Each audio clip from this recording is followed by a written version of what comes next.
So yeah, let me send them an email.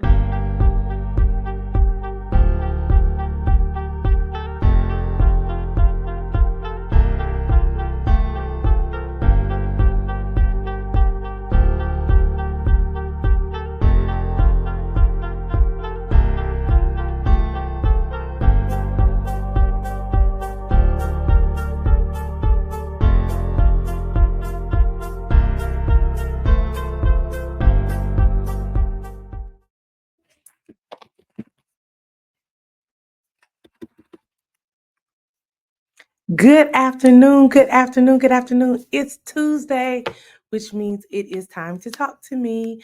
I am Millie with Credit One USA, aka Consumers Unlimited, all of that wonderful stuff. And I'm excited to talk to you guys today. So, we're going to be talking about identity theft and mixed files.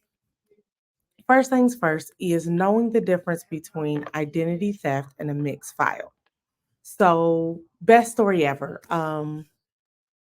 Several people in my family happen to be juniors. So, like my daddy and my brother share the same name. That's the same name as their daddy. Um, my son and his father share the same name. Most of my brothers have a kid that's named after him. I actually have one brother who has two, but that's a whole different story. But anyway, so the point is there's a lot of people who have the same name and have lived at the same address. So I've had people who, let's just say, long time ago, my brother would like go into the bank and they would mess up and use my daddy's account versus my brother's account and vice versa. So that's just a mixed file. That's not identity theft because my brother wasn't trying to get over on my daddy and my daddy wasn't trying to get over on my brother. It just was a oopsie. So see how that could be a mix up, mixed file. Identity theft is if my brother used my daddy's social and information without knowing it, or I mean, knowingly without my daddy's permission, or if any random person used your information. So if I turn in an application under Joe Smith with Joe Smith social and I didn't talk to Joe Smith, that's identity theft. If I did talk to Joe Smith and get approval for it, that's just me applying on his behalf. So see the small little differences? So it's really important to understand that identity theft is done without your knowledge and consent. A mixed file could not even be you. It could be somebody who has the same name as you or information in common, and somebody at the credit bureau level mixed the information up. Mm.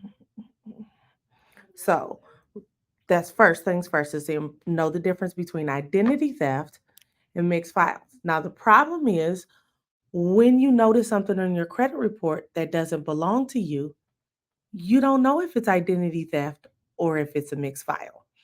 So, what do? The first thing that I advise you doing is to contact the company who's reporting the information.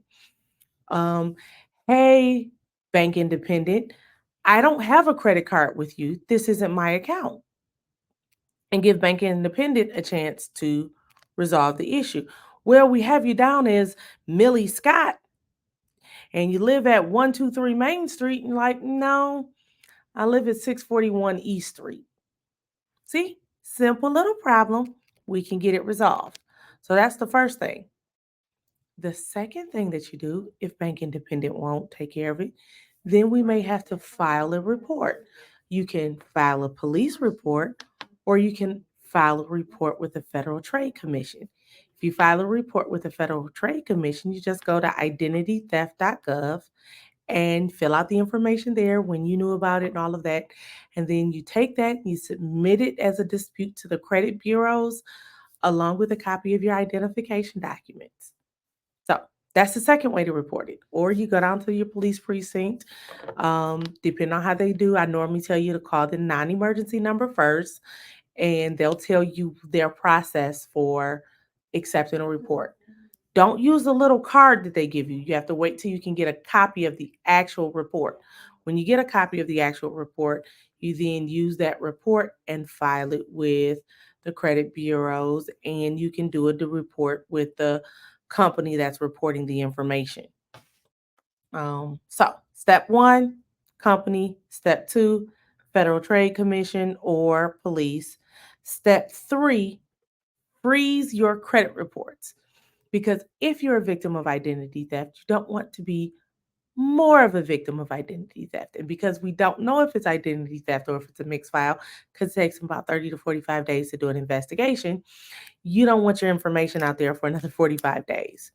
So you want to freeze your reports with the credit bureaus. You also want to get a copy of your LexisNexis report through early warnings and check systems. That'll tell you about bank accounts and insurance and all of those things because you want to make sure everything is protected.